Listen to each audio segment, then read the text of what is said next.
Hey everyone, welcome to the 10x Your Success Story Online Summit, where 30 experts will share their skills, secrets, and shortcuts to help you achieve your most ambitious dreams. My name is Jeric and I am your host. Our guest is arguably the best email marketer here in the Philippines. He is the founder of Email Marketing Philippines, the biggest and most interactive community of email marketers with over 3,600 plus members.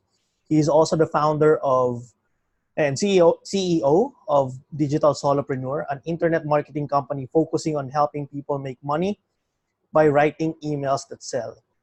He has published his own online courses such as Hit Send, Get Paid, and Inbox Society. And he is the primary go-to expert of the known influencers, information publishers, and seven-figure business owners. Let us welcome Mr. Alan Nyo. All right. Alan, so how are you doing Hi. today? Hi, thanks for having me, Jeric. No, I'm doing good, doing great. Awesome. All right. So excited to be part of this. Thank you for spending the time with us and sharing your story and your skills. You said when we talked, right, that the core skill that made you successful and helped you get all the achievements that you have now is email marketing, right? Can you tell us Mhm. how did you get started with email marketing and how did it help you 10x your story? Yeah, I think with regard to yung sa email, it's really something that came by accident. That growing up, I didn't really dream of becoming an email marketer. So just in case you're thinking no, that it's so vague, something that I don't plan on doing, I'm on the same boat. No, growing up, I like cars. No, so when I would look across when I was a kid, I would look across our yung sampayan namin. No, I would see the other building and I would see cars coming in and out, and I always wanted to drive. No, but so when people would ask me what I like to do when I grow up, I told them I want to be a taxi driver, and people would laugh at me because I didn't get why, because it seems like such a cool job to drive all day. But now that I've grown up, no, I hate traffic, so that dream was down the drain. But eventually, with emails, no, it was through by accident actually through. So I went through a time now where I had this quarter life crisis when I was burnt out from my corporate job. One thing led to another, and my friend and I applied to a scholarship program in China. And what we told ourselves is that if we get approved, it might be a sign for us to do something different. So luckily, we were approved. So I quit my job, went there for a year, came back, became part of the unemployed of the unemployment rate. And while applying for jobs, since I was already online, I tried to look for jobs online. So that's when it started. I applied. Now it's called Upwork. Before it was Odesk. So I got a job there, and I noticed that my first thinking with online jobs or making money online is it's full of scam. So I was really doubtful. So I didn't want to pay anyone to teach me how to do it. I did it on my own. Then for 3.5 months, I was able to earn like 3 times more than my net pay from the bank. So that's when my eyes were opened to online, to making money online in general. Later on, when I was helping out in our family business, I would still do this on the side, but as an online business. And I wasn't really able to make any money for 2 years of doing it because I was just doing blogging, content. I wasn't thinking of making money and how in terms of conversion. Yep. So it was only when I interviewed someone, no, a friend who was selling his book. Book is a nice name, no, because my first niche is in Mandarin Chinese, and he was selling this book. So Chinese is spelled Chinese, and his book was teaching. He was actually Canadian, as in a Caucasian Okay. Canadian, who was teaching people who want to learn Chinese. So he entitled his book Chin, so Chine, and Ease, so easy, so Chinese. So it's very Like, smart.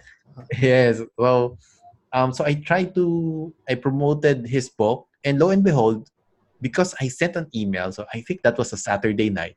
When I woke up on Sunday, I got my first sale, which is for $8. So that's my commission.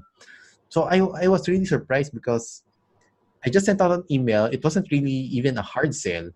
What my email was, I raffled off 3 copies. So if you didn't win, I gave them a link where they can buy for their own copy. So that's just what I did, and I was able to convert people. And the more I sent emails, the more sales I got.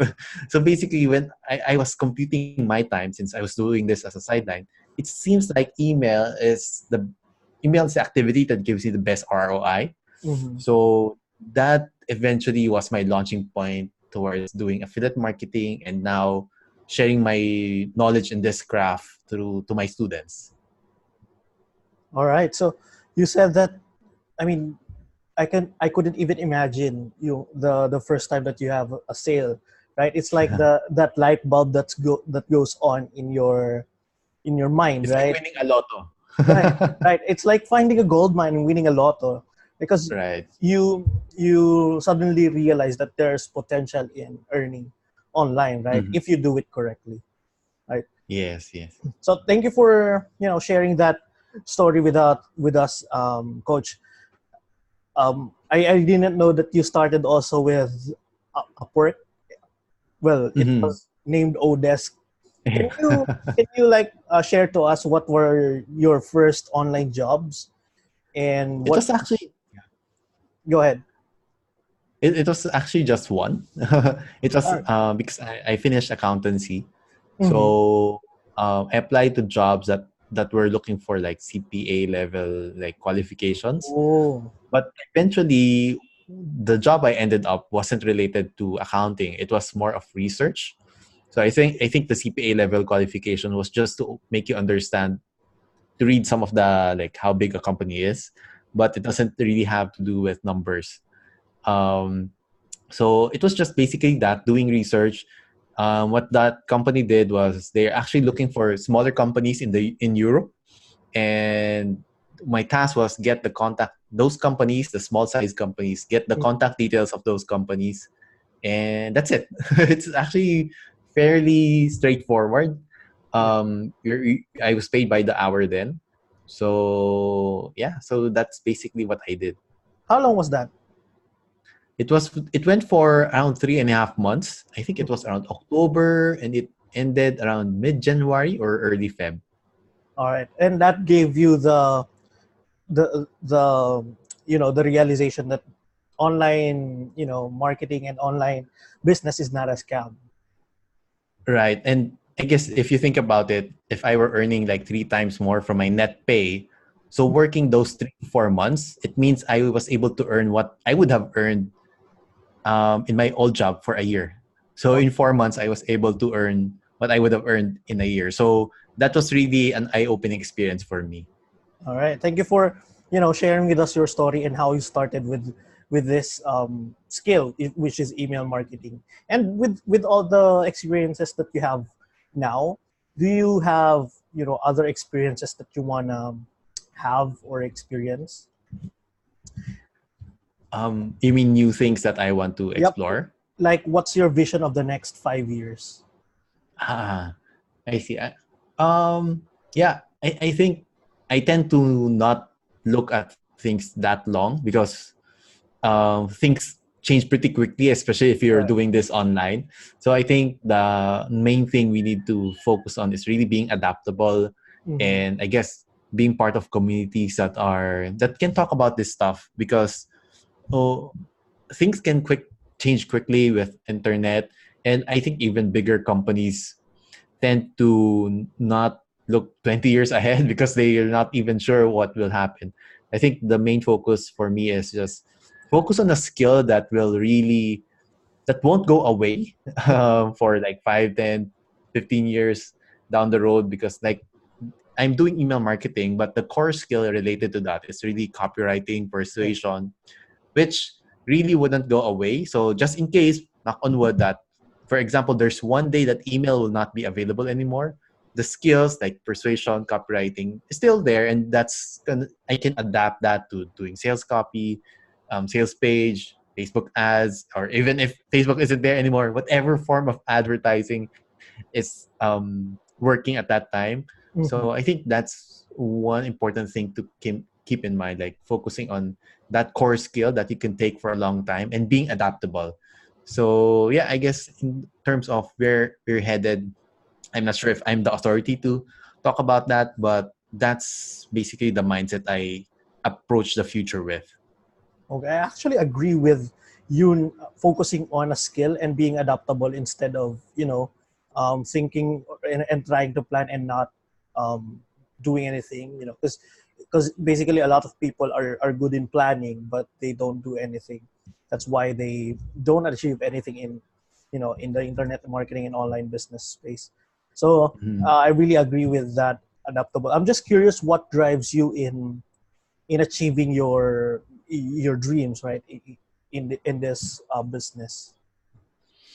I guess for me, it's I guess because I have a young kid now and my parents aren't getting younger, Mm, primarily is to be, I am also the eldest son. So it's yeah. my main drive really is to be able to provide for my family, whether it's for my kid, my wife, or my parents who I want to retire as well and provide them um, with the lifestyle they need, that they deserve basically Yeah. for their retirement. I think that's my ultimate goal. That's where I get the most satisfaction, more than like traveling to different countries or any luxury goods. I think that sense peace of mind that I'll be able to provide. I would rather have them experience those than myself. I think that I get more satisfaction in being able to support them. So, not to say that I'm noble or anything. I think that's just how I'm wired. Mm, And also to some extent there's also that sense of fear, right? Because if anything happens, you'll be the one ultimately responsible. So to some extent it's a bit selfish in the sense that I don't want to get troubled in just in case anything bad happens. So I want to build like a war chest for if things go awry, right? So part of it is for my own self sanity. yeah. And right, so I guess later on also just to be a role model for my daughter, like what I'm doing now isn't really the career path most Filipino Chinese take. So if I can be a success here, at least it will be a sign for my daughter that she can do get to do her own path, and I'll be able to support her and she can find success in it as well. All right, awesome. I mean, thank you for sharing your selfish reason, because I think a lot of people try to focus on the noble reason why they want to be successful, but they're trying to force it. But they are trying to hide their selfish reason that they want to earn money to provide for their family. So it's good that your balance. You are keeping you know your focus on the right thing, which is becoming a model to your kid, and also your core purpose, which is to really provide for your family and to retire Mhm. your parents, as you just said, right? Right. So thank you for that. I mean, a lot of people would basically just forget about it. Thank you, coach, for um, Sure. bringing a light on that. And let's go to the meat and potatoes of our interview. It's actually the hypothetical question. All right, let's say that you Mhm. lose everything. You suddenly lose your money, your name, your reputation, business, your following, etc. And the only thing that remains to you is your core skill, which is your email marketing and copywriting, or Mhm. persuasive writing, right? What are your Mhm. next three steps? What are the next three steps that you're going to do to Mhm. get it all back? Right. So I guess for me, no, firstly would be um to take words from to take inspiration from the great Gary Halbert, now one of the best copywriters in the world, who rest his soul, no, he's in heaven now. He left us with some valuable insights. No, he did one exercise with his. I think they are his trainees, and he told them, "I'll give you one advantage each. We have a hypothetical business. No, we're going to be selling burgers. Okay, you can have the best location, you can have the best patty, right? You can have the best restaurant, I mean, location, like the building wise, Mm. just give me one thing and I'll beat you all. So what he said was just give him a hungry market, right? Meaning people who are basically starving, they're not choosy where it is, how tasty it is, so on and so forth. So I look for that. I look for somebody who are for people who are already looking for a solution, because it's easiest to find people like that. Like, for example, it's hard to sell ice to an Eskimo, right? But it's super easy to sell a band aid to somebody who has a cut. So basically, you're looking for people who have like that cut in their lives. So so that's one thing, right? That it's easiest to sell to them, because if they have a cut, just show them a band aid, you have a sale. So ideally, find something like that. That's my first step. And yeah, so from that, I will look for competitors who are already selling at Mm. that stage, and I'll sign up to their funnels. How are they selling it, right? Because one thing that's, especially if you don't have money, right? You don't want to mess around. You Yeah. want to do things that are already working. So understand are they selling? Are they using a sales page? Are they doing one-to-one? Are they doing phone calls? Are they doing emails, Facebook? Understand what they're doing, what's working, and adapt. Right? Yung nga, sabi natin, adapt is very important. Like in business, and I guess also identify where they are hanging out. Um, so if you know how they're selling, so how are they talking to these people? How are they finding these people? Mhm. So if they're doing Facebook ads, I think like right now as we speak, as far as I know, like we can go to like Facebook pages of your competitors, or maybe not your competitors, but set companies who are already selling well. And you can go to the left hand side. There's like a thing called like info and ads. You can click on that and you can see their ads. How are they positioning their products? What are the kinds of message are they using? Or you can go to Amazon, for example, and see products that are being advertised. How are they how what are they writing their copy? Who are they targeting? So see what works. That's the first thing that I'll do. Next, of course, is now that I understand that, my next step would be to find or create an offer. So if these companies that I've been researching, they have, say, an affiliate product, meaning Mhm. I can sell their product and I will earn a commission, all the better, all the faster that I can earn. Because usually with these companies, they already did the research and they'll even give you access to resources that you can Mhm. use. For example, can give you videos, banners that you could use, even as so much as giving you emails that you could send out to your audience. So that's gonna fast track things. You don't have to create a product; it's already there. You don't have to build a brand, so on and so forth. Um, so if I don't have that, I will try to create a product on my own.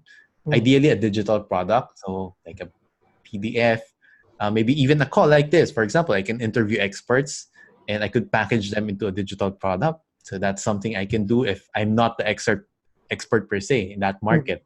Um, I'll do digital product ideally if, especially since it's low cost, little delivery fee, no inventory, and I could sell it worldwide.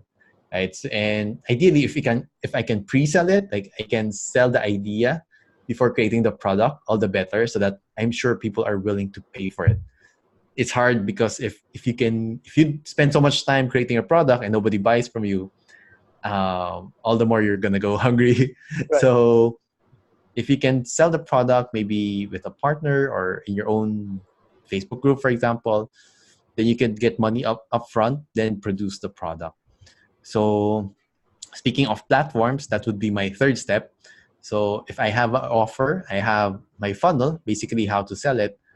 I'll be building my assets. Now, since I don't have that much money Mhm. in this scenario, I'll be focusing on like free platforms like a Facebook group, a YouTube channel, where I could deliver content that so I can get known, right? For Facebook group, so that I get like-minded people and I will have an audience to share my thoughts, share my offers. And if my assets permit, I will get like a a free email service provider, perhaps MailChimp or MailerLite. Of course, those are not totally free because you have to get your like domain, because you can't say use a Gmail or Yahoo account. So you'll have to buy like a domain first. So it's fairly minimal, right? And a web hosting. So those are some investments in order for you to get that free email service provider. But if you don't have that resource, I'll focus on Facebook group and YouTube to build my audience first, and use that to generate traffic and drive traffic to my list. Then from there, I will sell my product, whether it's my own or my affiliate product, to my list. Ideally, if I need the money urgently, I'll do as if it's my own product, I'll give it a good price for a limited amount of time because I need that urgency to make them buy. If it's an affiliate product, I'll create my bonuses. I guess I'll create bonuses for a limited time to get that urgency as well. And yeah, from if I'm doing a live training, I'm recording it, I will make the recording as the next product that I'll be doing and use my time to create perhaps another offer. So yeah, those would be the steps that I will take to rebuild the business, because I think especially at this time and age with the internet and everything, knowledge is really key. So I was just speaking some time back in an OFW seminar. Then I shared about the importance of knowledge, especially at this time and age. Especially, for example, if MVP, the chairman of PLDT, Smart, for example, if he lost everything, he lost all his fortune, I think in a year's time he could recoup majority of it, or at least a significant portion of it, because of his knowledge, because of his business know-how. However, if you gave like even 1 million pesos to somebody who's a homeless man, not to discriminate, but just practical example, right?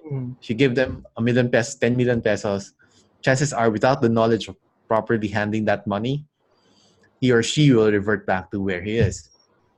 So it's really important to have the knowledge to move forward.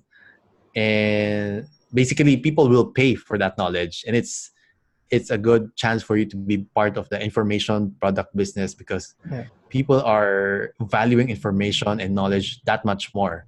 And even like MBAs in the United States, some of them are they're closing their physical MBAs and are moving their MBAs online. So I read that in Forbes recently. So the online education space is there, it's growing, and yeah, it's a good way for entrepreneurs like us, solopreneurs, to get our share in this growing market. Yeah. I totally agree with what you said, that, once you have the knowledge and the skills that you're going to, practice on this venture, you could actually, lose everything and regain it all back, because you have the knowledge and the skills to rebuild everything that you have. Unlike if you are someone who doesn't know, like what you said, coach, someone who gives 1 million pesos or $1 million to a homeless man is going to just practically, live on a higher lifestyle for a few months and then go bankrupt again, because basically we don't have the knowledge and skill to do it. That's why it's important for us to, going back to what you said earlier, it's important for us to focus on building a skill and being adaptable on the changes in the market. Anyway, let's go back. It's also the same by Go ahead. lottery winners tend to go back to being in debt because of the money management. So yeah, just another example for regarding that. Right. That's actually a good thought, because here in the Philippines we like to buy sweepstakes cards, right, and bet. That's why it's really a good thought for us to to be reminded of, that we need to develop our skills in handling money. So you said that your first step would be to find a hungry market, right? And you shared to us how you're going to do it, like looking at ads of your competitors, right? Or going to Amazon and reviewing the books that are there and how they are written, right? And then your next step Right. would be to create and find an offer. Then step three would be to, take advantage of the free platforms that are there, like Facebook and YouTube, and use that to build your info product business. I'm just curious, Coach Alan, what is the minimum amount of money you need to have so that you could start building your info product business? I'd say the required, because for example, if you're an affiliate, Yeah, um, actually when I made the first sale of my first affiliate income, not in the Mandarin Chinese niche, yeah, in a different niche. It's in the stock market niche. My first commission, I really didn't spend anything because it was just word of mouth. So basically, if you want to sell, it doesn't. You can get your affiliate link, right, and just yeah. message it to your friend after you have a conversation. You can do that. Basically, like online marketing, it's just an extension of like in-person conversation. We just do it digitally because it can scale, it's efficient, it's convenient for everyone. So for example, in the Facebook group, you can do affiliate marketing, right, Mm, without spending anything. So having said that, if you're in this as a for a business, no, you also have to have an investor mindset. yeah, To start off, you can do everything free, but if you want to scale, you must think of reinvesting whatever you make. So if you make, say, 1,000 pesos, you must allocate like at least 20% of that to growth, to invest in software, right? So I'd say it doesn't. When I kind of made a computation for this, it would end up. So to give proper perspective, if you're mm, gonna start a traditional business, say you're gonna have operating expense, say 5 to 10,000 pesos in electricity. You have to pay water, employees, yeah, rent, insurance, so on and so forth. Say minimum 30,000 a month, right? And that's before you even pay yourself. 30 is very low na in terms of overhead. So if you want to do this properly, like if you want to have your domain, your web host, your email service provider, it wouldn't take you more than 2,000 a month, bare minimum. So like a domain name, basically like facebook.com, google.com, jerikthepogi.com. So that's it. That would be like $10, $11 a year. So that's mga around 600 pesos. Web host, usually it's cheap for the first year, say $4 a month. yeah, And email service provider, well, for that, you can even have, there are services that would allow you up to 1,000, 2,000 pesos, 2,000 subscribers for free. So even that, you don't have to pay right away. So, so like $4, say $5 a month. So that's 250. That's 500 pesos a year for a domain. So it's really, really minimal.